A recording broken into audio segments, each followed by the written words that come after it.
الثقافه دي من الثقافات اللي مش منتشره قوي في مصر. المكان ده دلوقتي جالنا من الاردن عشان يعلمنا الثقافه الاردنيه في الاكل بالذات. دلوقتي المكان ده بيجمع ما بين اكله حلوه وفي نفس الوقت مكان قعدته حلوه قوي، والمكان هو خشوكه.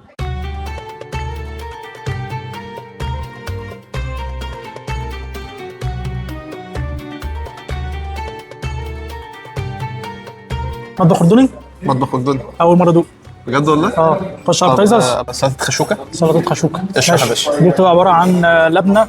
لبنه ايه؟ مجروشه. ايوه مجروشة. لبنه مجروشه. قال لنا بيجيبوها زي الكور كده وبيجروشوها على السلطه بتاعتهم.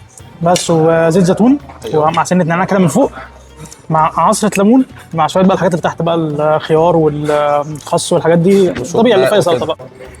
حلو قوي. الجبنه اللبنه المجروشه دي مديها طعم حلو كده، يأثر. مش حادقه خالص، دلع. احنا عندنا دي سلطه الشمندر، فيها شمندر وبقدونس وبرغل وليمون وزيت زيتون ودبس رمان.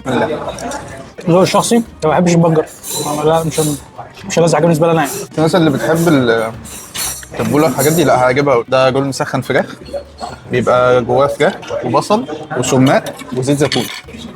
دي جامده اكيد. والله حلو. الفراخ بالتتبيله بكله، لا حلو قوي. نور يا مرمر، اول حاجه منور الدنيا. حبيبي. خش بص، عندك نوعين كفته بالطحينه وبالصلصه. خلينا نخش بالطحينه الاول. بالطحينه الاول. جامده قوي. حلو قوي. جامده قوي. قريبه من الطحينه خام، ودي تحفه صراحه. طحينه يعني حاسس اني اكلت سمسم، فاهم يعني. دي كفته مع اسمها طماطم، كفته بطماطم. مع بندوره. طماطم ايه؟ بندورة، احنا بندوره. لا الولد ده فاهم ودارس. لا خلي بالك احنا متعلمين. حلو قوي برضه، حلو قوي، بس افضل الطحينه. مقارنه للاسف هم موجودين جنب بعض، دي احلى بكتير. لا حسيت ان دي مختلفه، دي طعمها حلو. ده كنا جبت الطماطم عصرتها أيوة. عادي وشلت القشر منها وحطيت عليها شويه زيت زيتون وزعتر. قدامنا ايه دلوقتي؟ منسف. وده فخاره فراخ. تبدا بانهي؟ منسف ده بتبقى موزه ضاني، بينزل معاه اللبن الجميد ده. الراجل حطه لنا، بصوا عمل ازاي، بتدوب دايبه والله. خالص. بقول لك ايه، والله محتاجه مجهود. عايزها في حاجه. بقول لك يا دكتور، ممكن تديها منها في يوم من الايام؟ دي هتضايق دلوقتي. الطحينه بعد كده لما حط اللبن بقى كمان. شابوه. دايما دوبان اصلا سواها بجد تحفه. انا اول مره ادوقها بالطعم دي. فخاره فراخ، تبقى طبعا فراخ وكريمه وجبنه، تبقى محطوطه عليها العيش داخله في الفرن، طالعه منه موحوح. هي تقيله عشان كريمه وجبنه. بس حلو.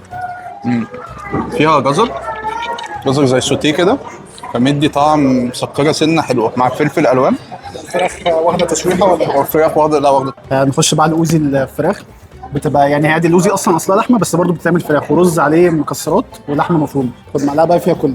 ايوه حلو قوي كمان، والفراخ مستويه مظبوط وكل حاجه، بس حاسس ان هي فراخ مشويه عادي جدا وعليها رز لا بس الكومبينيشن حلو. بص، هو الرز مكسرات ولحمه وكده حلو قوي.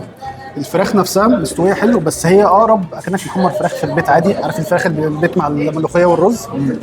يعني انا لو جيت هطلبها لحمه 100%، مش هطلبها تاني فراخ.